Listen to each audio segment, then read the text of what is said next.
Nah ini menarik, saya ambil dari Syekh Abdul Qadir Jailani, dari kitab beliau Hunyah, Al-Hunyah fit li tolibil haqqi azza wa jalla. Indikator kalau kita tobat diterima atau tidak. Nah ini Syekh Abdul Qadir Jailani punya teori menarik. Kita kan tidak tahu tobat kita diterima atau tidak, tapi kelihatan dari implikasinya dalam diri kita. Saya yakin teman-teman yang rajin wirid, zikir itu tiap hari tobat lewat istighfar kita.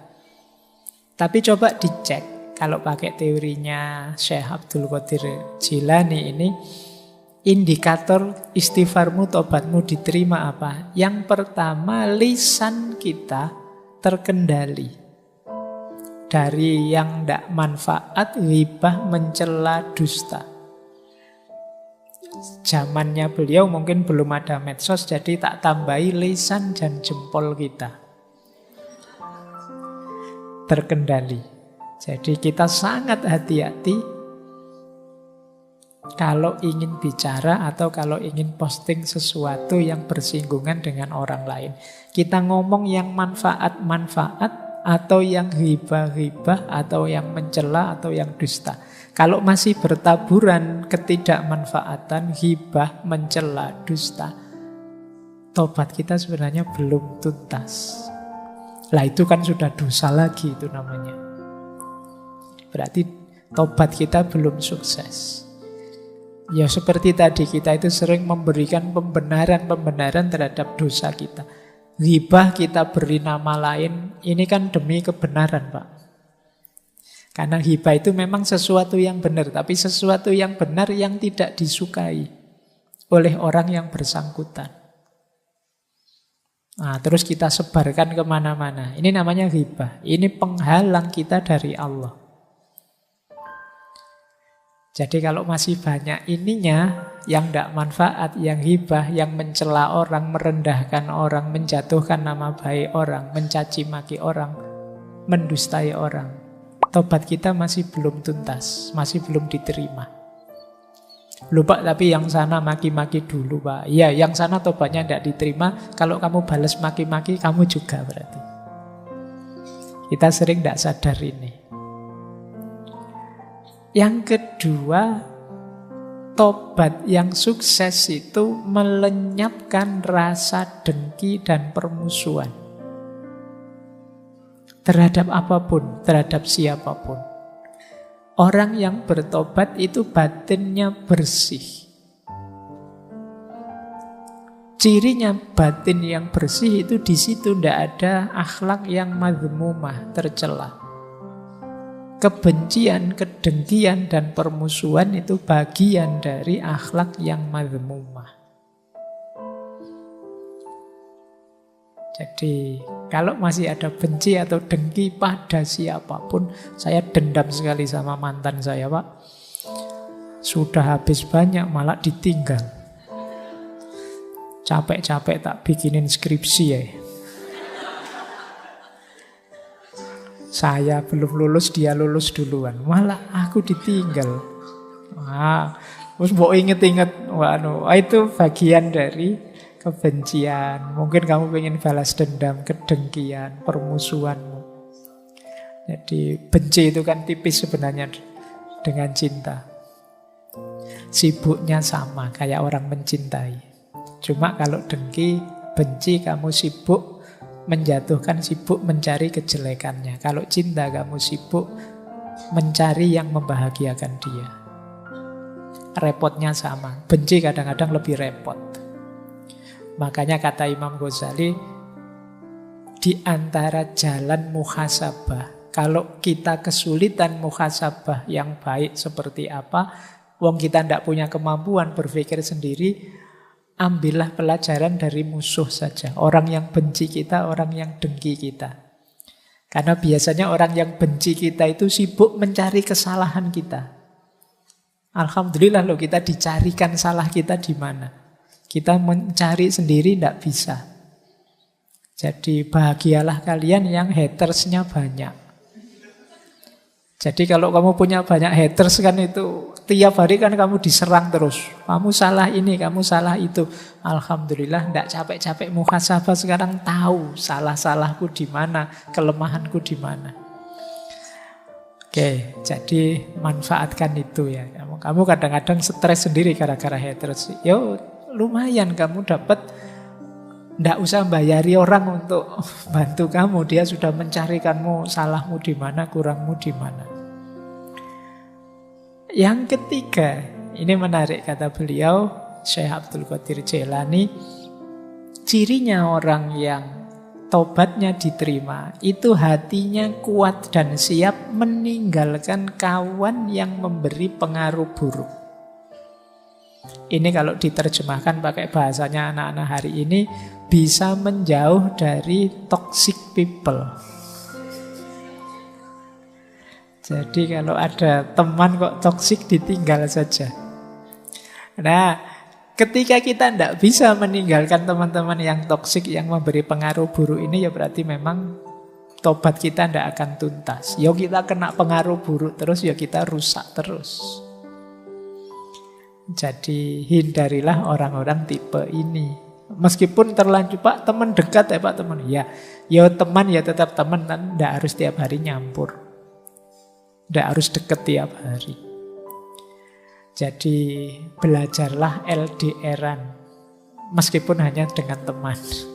Apalagi teman yang toksik.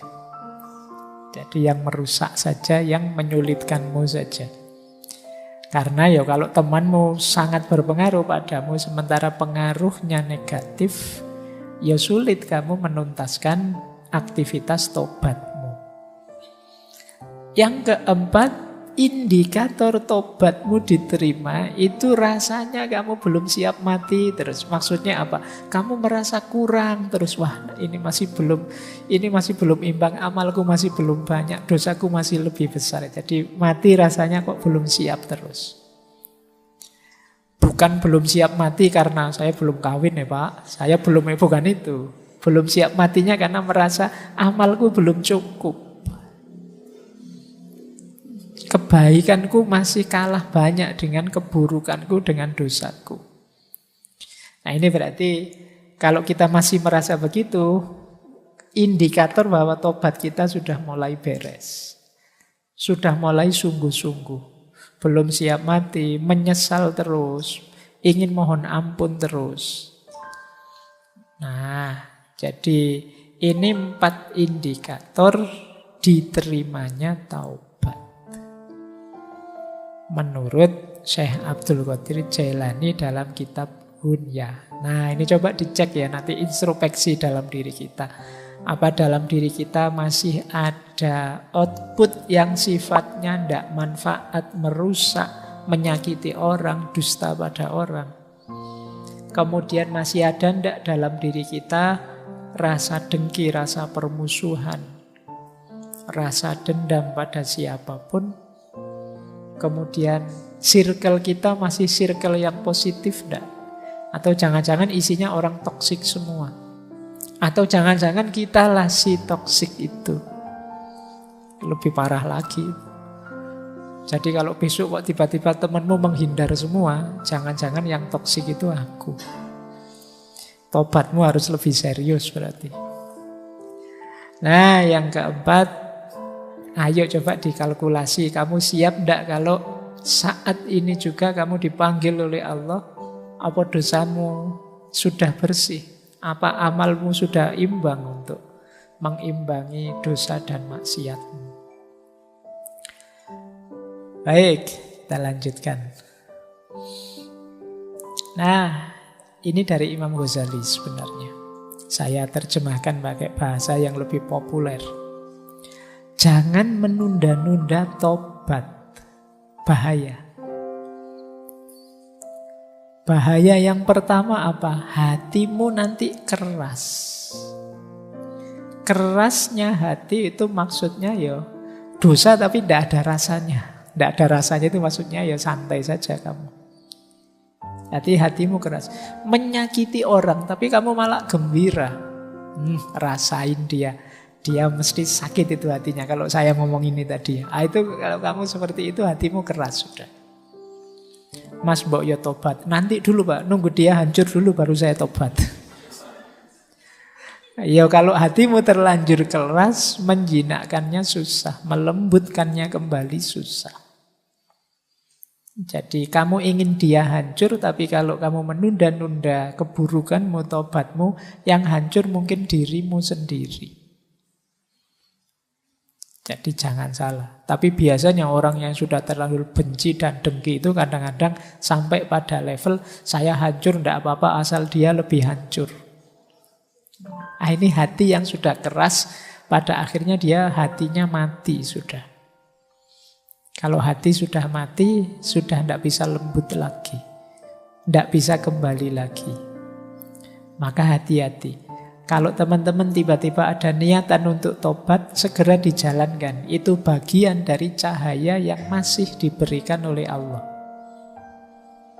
Masih disampaikan ke kita cahaya itu.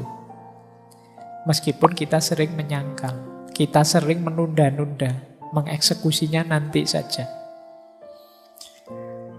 Jadi jangan ditunda, biar hati kita tidak keras. Yang kedua, jangan sampai kita nyaman dalam dosa dan keburukan. Seneng loh Pak kalau saya lihat teman sengsara gara-gara saya itu. Oh, itu nyaman itu dalam dosa dan keburukan. Saya bohongi orang, wah dia kena itu, wah saya ngeprank orang. Sopo di sini yang suka ngeprank. Temanku sengsara gara-gara prank itu dan aku gembira. Itu hati-hati kalau diulang-ulang terus, mengeraskan hati, membuat kamu nyaman, tambah sengsara temenmu, tambah seneng kamu. Berarti pranknya sukses. Nah itu kan logika hari ini kan begitu. Itu hati-hati, bukan masalah Pak ini cuma bergurau kok Pak dia juga tahu akhirnya ini bergurau. Bukan itu, hati-hati dengan jiwamu, hatimu. Jangan sampai kamu sampai pada titik menyusahkan orang lain dan kamu merasa nyaman dan gembira dengan itu.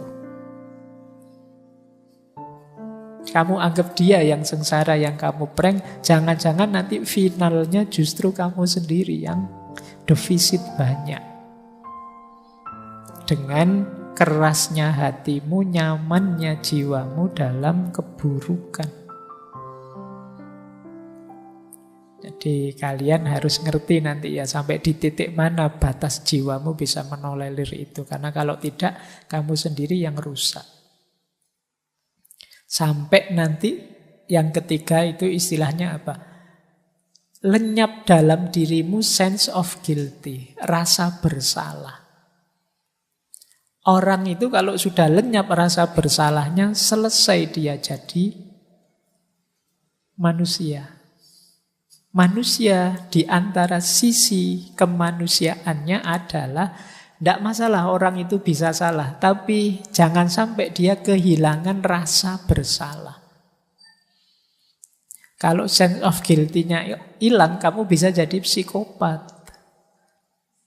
Dosa tapi senang, dosa tapi bangga. Nah, ini berarti kamu kehilangan sense of guilty. Kadang-kadang kan ada orang yang menyakiti orang, tapi begitu dia tahu, wah ternyata aku ini hebat ya, masih bisa menyakiti orang loh aku ini. Itu namanya sense of guilty-nya hilang. Jangan sampai kamu sampai pada titik ini ya. Oke, yo kamu mungkin mahasiswa apalah yang kamu sering salah, tapi ndak apa-apa, orang itu bisa memang khotok wan nisyan. Kalau ingat segera tobat, tapi jangan dinormalkan. Kalau kamu normalkan nanti rasa bersalahmu hilang. Mungkin karena kepepet kamu nyontek misalnya pas ujian, ndak apa-apa sih kalau ndak ketahuan ya. Kalau ketahuan ya urusannya kamu dihukum. Tapi tetap kamu pegangi dalam dirimu bahwa sebenarnya aku tidak boleh seperti ini. Ini namanya sense of guilty. Pastikan dia masih hidup. Kalau dia sudah mati, kemanusiaanmu nanti juga akan mati. Oke. Nah, Yang terakhir, kalau kamu menunda-nunda tobat, dirimu akan tambah lemah, tambah mudah tergoda. Jadi tambah rentan. Ini kalau bahasa kesehatan mungkin daya imunitasmu semakin rendah menghadapi godaan. Karena malah kamu anggap normal tadi.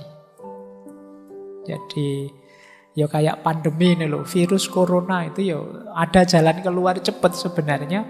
Kamu anggap saja hidup bareng virus itu normal.